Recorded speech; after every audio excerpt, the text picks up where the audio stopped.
Oh, all right. Well, hello, and welcome to Intercultural Spark.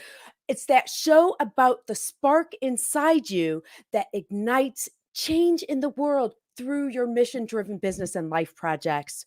So, I'm your host, Deanna Schaas, and our guest today made me think of, when I was in college and I'd have something huge on a deadline, I would always have these, huge fantasies of like something awful happening or losing someone so that it would give me an excuse to get in bed, climb up into the fetal position, and do absolutely nothing. But actually, my guest today, Marie Hale, was actually faced with that awful scenario in real life. She spent 10 years building an award winning curriculum with her life partner, Jim. And 10 months after they launched their business, he died unexpectedly.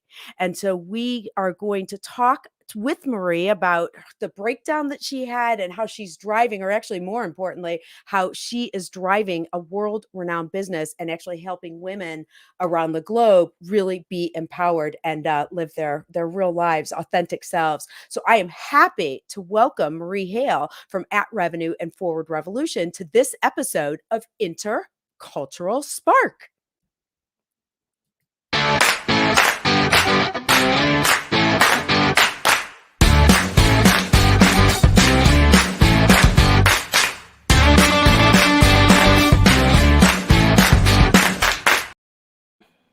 Good morning, Marie. How are you?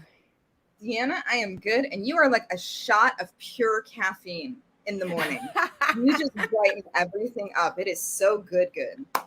Fantastic. Thank you so much. I don't know if this is a good side or a downside of that, but when I go to tell stories, I always want to tell the punchline first. And so I was wondering in talking to you, we know we want to talk about some of the grief and where you began, but I also know that you're managing this huge project with the state comptroller today about the female worker, the state of the female worker, and that ties so much into your mission and your vision for your life. So actually, I thought I'd ask you, where do you want to start? Let's start from the beginning, and then we can Okay. get to the hot sauce and how we're going to change the world. Okay. Perfect. Okay. So I'm like, okay, I'm ready. Wait, where's my popcorn? Oh, So actually, yes, we titled this show about living through grief and vulnerability on brand. So how did you do that? Do you mind sharing just a little bit the personal story of what happened, but then how you even decided, all right, I'm gonna work through this and we're going to business. yeah. So when when Jim and I put our businesses together, which I had owned a marketing agency for 15 years, he was my sales coach when I was 25. Hmm. That was a good investment. Um, we we had this incredible connection that at one point during sales coaching, one of the other people in the room set up and said, "Oh my God, if Marie Hale was a man, she would be Jim Rosas. And if Jim was a woman, he would be Marie Hale." And we spent 24 hours a day together. We started our business from a one-person office. And we would walk to school in the morning with Lily, who was 5 at the time. And one of my favorite stories is, when your kids are little, you want to make sure that they remember stuff because you're not allowed to Mhm. LoJack them. So you Sure. want them to be able to communicate and how to get home. So we would say, "Okay, Lily, what's your address? What's your phone number? What does mommy do? Mommy does marketing. What does Jimmy do? Jimmy does sales. What does Oh, Lily do? interesting. Unicorn sales." Flat out, no hesitation. That's the first unicorn she sold back there. And like we just had this magic life, and we would get on the Brown line and go to our little office and come home and have dinner as a family, and it was nirvana. It was every dream I'd ever had. And then when he didn't pick her up from daycare, the world stopped. And if you have lost someone, first of all, there is no right way to do it. Grief is grief, and you get to do it your way. But you kind of become enveloped in a fog. And I remember sitting there trying to figure out if I was going to step into his shoes and teach the curriculum that we had been working on all this time. Close the business, because, dear God, how is anybody going to trust me when we've built the brands on the two of us being brilliant together? And how can I get up and say his words? And I still have his notes laminated, and I use them for some of my speeches because he was also my guru. He's taught me so much about being a businesswoman and being strong and having good practices. And so I had 3 weeks to figure out what the fuck I was going to do. That is not a lot of time, especially when you've just invested all of your money in opening a new business. But I decided. Go ahead. No, I was just, when you talk about the 3 weeks, and clearly, because this was, how many years ago was this now? It doesn't matter, but just in terms of that, just it's immediately with you every day. Yeah, he passed in 2017. 2017 in February. And so I just kind of got into the space of, you know what? Everybody knows, because he was a very public figure. I have to get in there and I have to show these folks that, yes, I'm going to grieve, but I'm also going to be strong. And I'm also incredibly capable. And then sit down with each of our clients and say, hey, how about you give me 30 days? And if I haven't, because clearly your clients would have, oh, I hadn't even thought about that. So active clients who have this idea of, now, what does that mean? What are you doing? I can't even imagine. So you've got everything that you're going through painfully yourself, but then all of these expectations, which you don't even know what they are, or you may even be imagining what they are. People, like you said, are people going to trust me now that Jim's not here? Wow, Cecilia, who I know, Cecilia says his words live through you. I'm sure that took all you did together in your soul. What was the 3-week timeline that you have? So just wanted to say hi to Simply as well, who's watching us from New York as well. It was the deadline that I gave myself, because I knew if I sat in it too much, I would lose myself. And so typically when I go through something big in my life, I will reach out for something extrinsic. So when I was pregnant with Lily and all of a sudden got picked to be in a magazine, and here I am, I had just ended my 15-year belly dancing career, and now I'm putting on weight in all kinds of weird places because I'm 5 feet tall and there's not a lot of place for extra humans in there. I went platinum blonde and completely changed my brand. When I went through this piece with Jim, I didn't want people to look at my eyes because I was always crying. And so I got red lipstick. And my motto became, put on your lipstick and keep walking. If I just keep walking another day, then there will be a tomorrow. And, for those of you that are in the business community, authentic networking relationships are everything. If you're only treating your network like a faucet to turn on for leads, you're missing so much of the value of those people that are there truly to love you if you give them the opportunity. I think sometimes too, though, you don't know which are the people that will do that.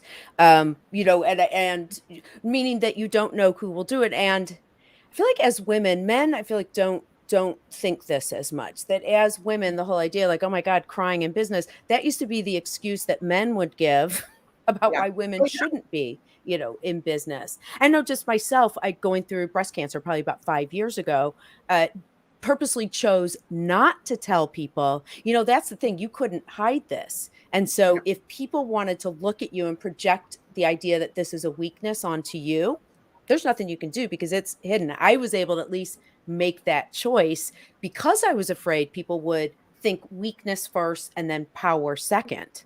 So how did you and what's interesting, or I guess what I want to make sure people see, and I'm so grateful to you for sharing the story, and I don't want to transition quickly in the sense of, oh, great, I'm sorry, that was sad, let's go. And I'm saying that purposely Yeah. as a jerk. Because I'm seeing the depth of emotion.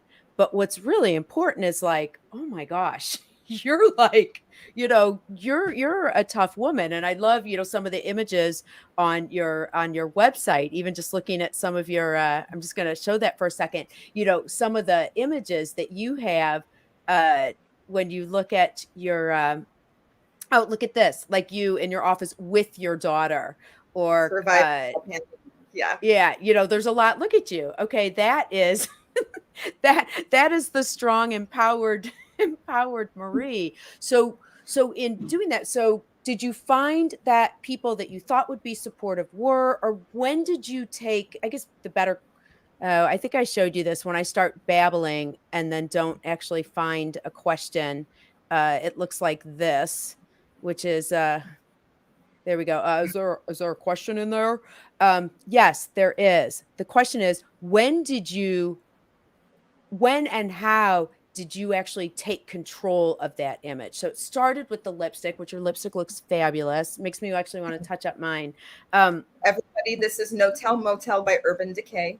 They Okay. discontinued it as soon as I found it, so you've got to go to the black market and buy it. Yeah.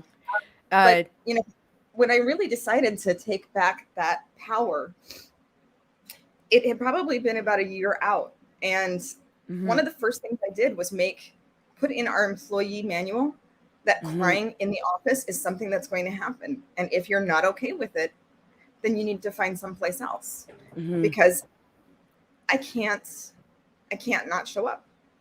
mhm, So and we threw that out there into our client meetings. I may step out, mhm. and that's it. And it's Oh, okay. you actually threw that out with your client meetings. Oh, I can't absolutely. imagine. That takes so much power. So in a client, you'd be like, "I might just have to cry, in which case I'll just step out for a minute and come back." Yeah. Wow. Because if you call it out, Mhm. then it's not shocking and they're in on it. Right. Sure. So, even when I'm coaching my sales students, if I have someone who is a high Hmm, introvert, we have them say something along the lines of, hey, I like to take copious notes. So I may mhm, not make eye contact during the entire thing. Is it okay with you if I take some good notes? mhm, That way they've got permission to disconnect and take care of themselves mhm, as they're taking care of others. And so, the business kind of went on.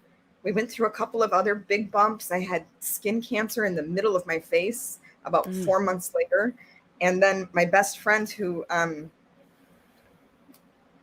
was an incredible woman, came and lived with us and helped me take care of my baby girl and was my mhm. office manager, and had a pulmonary embolism a year later. Shoot. And it was like, boom, boom, boom, boom, boom.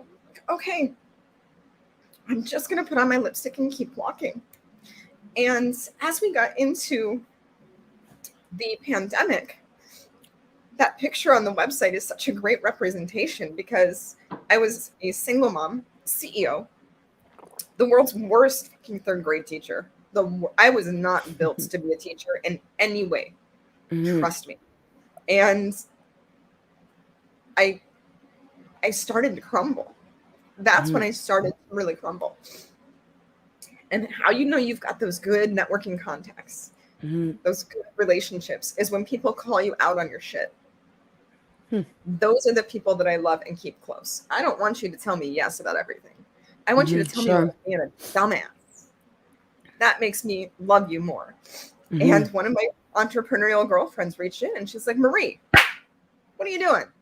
You've been an entrepreneur since you were 22. You've always created your life. Why did you stop now?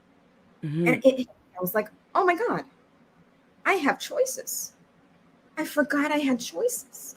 I don't have to jump through the Chicago public school system's hoops in order to get my child educated. Mm-hmm. There's all of these options. And then I saw what was happening with the female and diversity recession. Mm-hmm. And I am fairly sure that I had a nervous breakdown at that point. Not because everything was just so overwhelming, but I had a vision that was so big that I just babbled for like a week trying to get the vision out. Mm-hmm. And what I saw was forward evolution. What I saw was a crack in the patriarchy. What I saw was that if we're going to have everything around us burn to the ground, let's create something big and beautiful and different in its place. And this is the golden opportunity that we have to do it, because we just proved that old model of get paid for the hours that you put in, Mm-hmm. show up and do your job, climb the corporate ladder. We just proved that it has no value. Mm-hmm. It has no value the way that was constructed. Mm-hmm. And so when I took a step back, I looked at it and I said, okay, I want to take care of the humans first. I need to make sure that all of these people that have been pushed out of their careers or are deciding to live differently have mental, social, and emotional support, have financial education so they understand what it is to live on a flexible income. Hello. That they have professional education so that they can stay at the top of their industry. Because folks, for every 6 months that you're out of work, you're going to come back at a position 5 years junior to where you left. Wow. So for every 6 months out of work, it's 5 months junior to where you left. 5 years. 5 years. But that would be if you decide that you want to buy into the system that exists. And so that's why clearly, well, it doesn't make sense. And you've talked a lot about how this is something that really most strongly impacted women, which is supported by the facts, because women, in terms of job loss and things like that, have been much more deeply impacted by the pandemic. That's been across the board. It's been devastating. And so we created this system where not only are we going to take care of the people first, and it's all free for the revolutionaries, which is what we call the talent that we're working with. And then we match them with work, and we're a sales and marketing company. We've got all kinds of opportunities for them to work on juicy projects and create pockets of solidarity, because we need each other. But we also need to know that we can create any kind of life we want. From 5 hours to 40 hours, working around your family. Create. How many people have actually sat down and put to paper what they want their family experience to be like? Sure. You have that chance right now. And we even have experts that are in the portal waiting to help you do that, so that you can put together something wild and beautiful that is for you. And then, yes, if you want to go back into the corporate world and work for Todd, who was the first white guy to walk by and take your job and make more money than you did, and now you can do his job and your job. Yeah. Or to start your own business and create life in that direction, or stay as a revolutionary. We've got a beautiful space to make that happen. And truly, if you give people money and choices, that's power. That's kind of like the joy of life too, the idea of money and power. So just tell me for a second how it works, because you have the at revenue and then you have the at forward revolution as two different businesses. So is one more of a revenue, actually sales, marketing, coaching, training, and the other then is this not-for-profit where you take people who are marketing and sales professionals and help, and then they connect with women who are looking to build their own businesses? Is that it, to help coach and guide them? So at revenue is where we do the work: sales, marketing, strategy, implementation, the whole thing. Forward revolution is where we take care of people and where we build a society of those that are going through similar experiences and provide all of the benefits that we've been able to create. And so that arm is really meant to care for the revolutionary. And then we match them with work that we have through at revenue. And Okay. that is at AT Revenue. If you're looking for us on Twitter. Oh, But is it so it's not with the at, it's at AT Revenue is what you're yeah, saying. yeah. Okay. And really, it's an ecosystem that we've created where we can take care of the person. We've got sponsors that are showing up because they should. Hello, if you stand for diversity, you'd better be here. Mhm. And we're giving them the opportunity to put in for education, to put in for these folks. And then the clients are the huge winners because now they've got this cadre of badass, diverse people that are working on their projects, Mhm. that are helping them get through cash flow fluctuation and maintain culture. And when and if they're ready to hire, you've got all these people that know your brands. Mhm. And so our goal has always been to lift as we climb. And what I think was my moments of heart connection was when one of my friends looked at me and she said, Marie, there was always a little bit of a feeling that you were trying to carry on Jim's legacy. Mm. You're not doing that anymore. This is so beautifully you. And this is how you're going to change the world. And Mhm. so, as Deanna mentioned this afternoon at 1:00 on Mhm. Facebook Live, YWCA Chicago, I'm doing a panel with the first female CEO of the YMCA, the VP of HR Mm. for Comcast, Susana Mendoza, the Illinois comptroller, who dropped our debt $13 billion Wow. in years and turned us from a junk bond into something of value. And the current CEO of the YWCA. And the topic is childcare as the linchpin for the workforce. Mhm. And where's this? So it's on Facebook Live, you said on Live, W. YWCA Chicago. And I'm I'm excited because I'm gonna be the only voice that is there for the small business, Mhm. Sure. saying we can do this completely differently. Mhm. What if we expand? What if we take all of this vulnerability that we've been forced into? Because flat out, guys, when that pandemic hit, we were all grieving. But if you don't know grief, you wouldn't know that that's it, because we all Sure. lost. Whether you lost a family member or a friend, you lost your freedom. Mhm. And we had to sit with our vulnerabilities pretty hardcore. If we take that gift and ignore it and put things back the way that they always were, which was such a fantastic system, then it's our fault. Then Mhm. it's our fault. We haven't. I hate the term like grieve forward. That's bullshit. Don't tell Mhm. anybody that. Never say that. But being able to take the challenges that life gives you, stay vulnerable, and use it to push forward, that is where we get innovation. Mhm.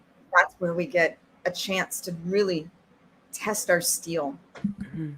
It does and take a maintain. little bravery to be able to live with that vulnerability because you never know how other people will respond. However, it's easy to say that if people respond negatively, they're just not the ones. They're just not right. There you go. Okay, I like that.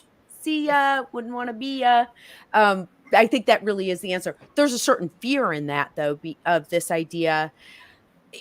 I think the analogy I would give, this is possibly a terrible analogy, but I'll try to make it make sense. But I think about growing up where I was raised until puberty going, don't have sex, don't have sex, don't have sex, don't have sex.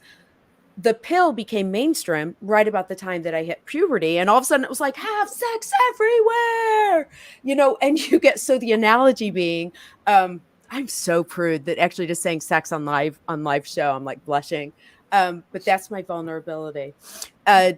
The point is, there is a point there, which is you're raised a certain way, and all of a sudden now it's different. we were raised, my generation, we were raised saying, put on your navy blue suit. The fact that I'm wearing even a short sleeve jacket, and some people might say, why are you wearing like a suit jacket at all?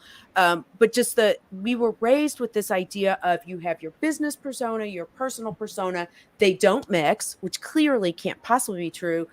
But that if you show your weakness, that people will take advantage of it. That actually is really in business. You show your weakness, that's it, you're undercut. And now, what you're saying, Marie, is no, actually, that's your superpower. And so, how do you help people make that mind shift? Because it's like, I want to believe it. That sounds incredible.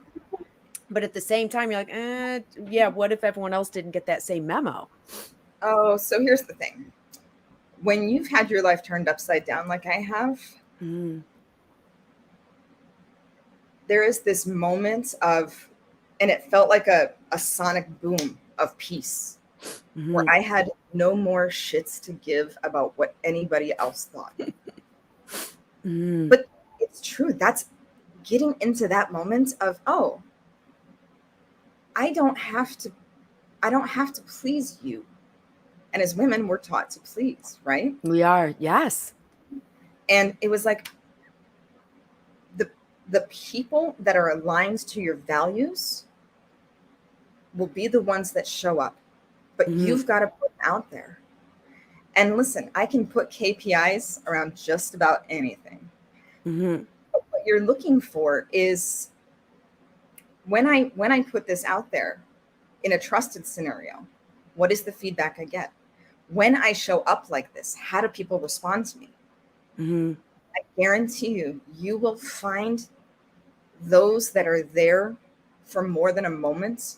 It's a moment, a season, or a lifetime. Season or lifetime people are the only ones that need apply. Because and they're not going anywhere. Yeah, and they're not going anywhere. By the way, KPI, key performance indicator, correct? Yes. Metrics. So I heart metrics. But you start to attract clients that are values aligned, and that I got to tell you, most of our clients, we end our conversations with, okay, I love you, I will talk to you next week. That's the kind of business I want to have. I talk about professional love all the time. And that's what it is. It's loving yourself enough to show up in that moment and be completely present, to care enough about the person across from you, to hear their values and what their challenges are and what truly matters to them.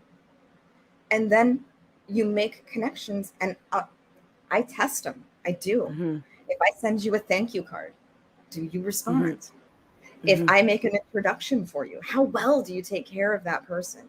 If I call you for a business girlfriend moment and I'm like, I need 5 minutes to scream, do you have me? Those are the points where I find value. And are you willing to say the hard things back to me? Which is really important. So we're about to move into our, I'm sorry, finish. I cut you off. That's where you build your personal brand from, is testing those pieces and finding what resonates. One other thing before we do our exercise of the day, because everything you're talking about, some people still, I need to get, clearly what this show is telling me is to get like this second voice out of my head that's buying into what society says away, because everything you're talking about, because we're talking a lot about being vulnerable, knowing who true people are, but we're also in business. And so just before we do our exercise, and I just read a study that said it was a study by Merrill Lynch that said 61% of women would rather talk about death than talk about money.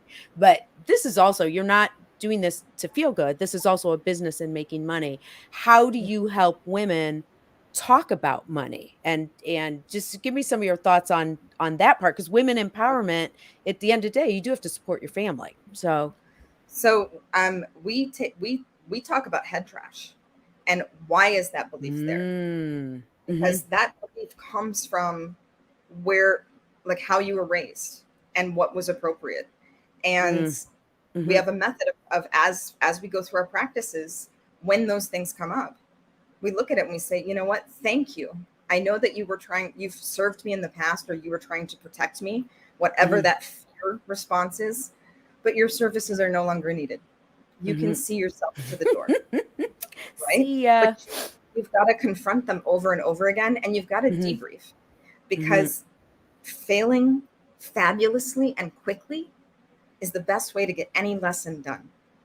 The quickly is really important. The quickly part, you can't. Yeah, I just there was a guest. Her name's Cheryl Ingram, and she did something called Liberation. It was awful. I actually shared it in my newsletter this week, where she helped me get rid of, like, I realized it was four really big things in life that had been setbacks. The first one took me 5 years. I mean, it was a huge waste of like 5 years of time getting over it. It's so, yeah. So just Yeah. emphasizing, yes, the second time something bad happened, it was, you were like, who cares? But you do have to have that failure to not be afraid then of failing for sure. Yeah. Yeah. And the other thing that I really hold to is that money is Mm, simply energy, mhm. right? It's an exchange of energy. And so, Tell me what you mean you, by that. well, so if you think about it, money is just this weird piece of paper that we printed out and said, this has value, Mhm, right? And so if we look at money as energy, we get money for putting energy into a business, into a client, into efforts, that we get that return of energy, right? So if you're not requesting or expecting the same amount of energy to come back to you, if not more, you are mhm. going to constantly empty your cup, Oh, and it interesting. doesn't Okay. refill. Just like when you Mhm. get the 80s ass clothes out of your closet and now there's room for new cute stuff. I love shoulder pads so much. I wish they would come back, but go ahead. It's it's all energy. You've got to make sure that Mhm, you've got a space for it to mhm. flow. And money is just money at the end of the day. It's okay to talk about it, because what's the worst that could happen? Don't tell yourself that they're gonna think, oh, who does she think she is demanding that much money, or Mm, she's not worth it. That's not going through their minds. mhm. As long Oh, as you know, because it's rarely oh, about you. That oh, is so true. We think everything, like, people are gonna think we're like this, we're like that. It's actually rarely about you. People do everything through their own mindset. So, yeah, for sure. exactly. So, I love that analogy of energy, though, especially because who likes an energy vampire? So that idea of money as energy, and you wanna keep your energy supplies full, that is really a wonderful, I like that analogy. So my friend Marie Hale, who has had her ass kicked so many times in life. Wow, you're like totally, full of your share. So we're now at the time of our show for our flash exercise. This actually was suggested by you. So if you're getting your ass kicked all the time, which life will do, you need a way to untie the knot in your ass. Now I've said ass 3 times. I said sex and ass on this show. Marie, you're so titillating. I am. So all right, so we are going to do a glute stretch as our exercise. I'm going to put myself full screen for just a second so I can show you. I invite you and everyone who's watching live to do this with us. This is the technical term for your ass is your gluteus maximus. So we are now going to stretch it. So at your desk, I'm just going to tilt my camera down a little bit. Go ahead and scoot back from your desk, take a leg and take your foot and your leg. And yes, I am, along with everyone else, wearing exercise pants on the bottom half of my professional outfit. Put your foot on the opposite leg. And then what you're stretching is this muscle right here. So you can push it down and lean forward, which is going to give you such a good stretch. You can also bring it up and hug it into you. So one, get your glute a little bit more. Maria, I'm going to bring you back on to show you doing this with me. One, get your glute a little bit more. The other one, get your piriformis, which is actually underneath the glute and goes a little bit deeper. So when you feel like you're getting kicked in the behind by life, I invite you to do your glute stretch. You do it right at your desk. And actually, we should do the other leg as well. Perfect. To go ahead and stretch out that knot in your behind. Uh, Marie, thank you so much. So you're on. We will all go and watch your panel later today, which is fantastic. Let's pull that back up real quick. Thank you so much for being here and for your inspiration and empowerment. I'm already feeling emboldened by talking to you. So we'll see your panel today on the state of women in the workplace and actually how to be an empowered woman. And then also hope that everyone will find you at Forward Revolution to be able to support you, get connected, and get involved.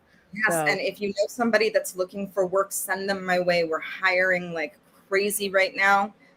We want to be able to help 300 people by the time we hit October, and we're already at 50. So send oh, people our great. way at the top of www.forwardrevolution.com. And that's FWD Revolution. There's an open jobs section. Get the applications in. You can also join the member portal for free. Oh, We want to fantastic. make sure that we impact lives all over the world. So we've So just started our pods in Belgium and Sarajevo, and wait, what did we you are just start there? we started our first pods in Belgium, or no, Wow. in bot. Oh, it starts with a B. Son of a. We will actually, and I just spelled it. So here, you think about that while I actually fix my Oh, misspelling on Forward Revolution. So, all right, maybe we should stop while we're ahead because we've been doing really good. so I will close. But I I will do put want. the link in the I will absolutely put the link in both online and in the blog posts where everyone can find you and learn more about your podcast and everything else you're doing. So Marie Hale, thank you so much for being here. By the way, for Intercultural Spark, now that people are sort of going back to the office, maybe we're going to try something new for starting in August to have the show at noon, thinking that it might work as a nice lunch break. So you can grab your lunch, sit down, and enjoy a chat and hopefully be inspired about how you too can use the spark inside you to make change in the world through your business and your life projects. Marie, thank you so much for being here. And friends, we will see you.